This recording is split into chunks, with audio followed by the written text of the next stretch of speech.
This is Frederick with Mosaic Blues.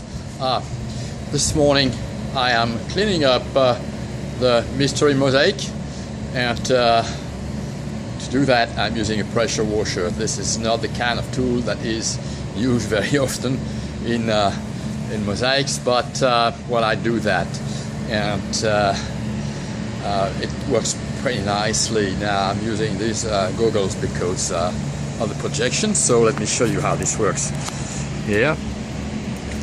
So there, you see here the glue here.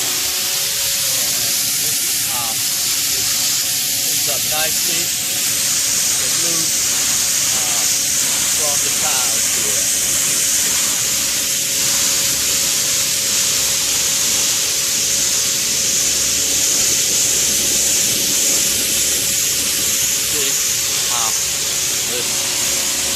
It's long work, but it's easier than using a brush.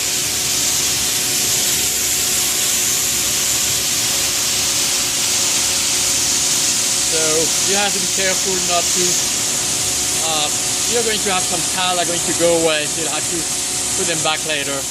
But that's pretty nice way to do things. Anyway, that's the way I do it. And so here we can see her again here, the mystery mosaic at the Wiregrass Museum of Art. This is Frederick with Mosaic Blues. See you soon. Bye.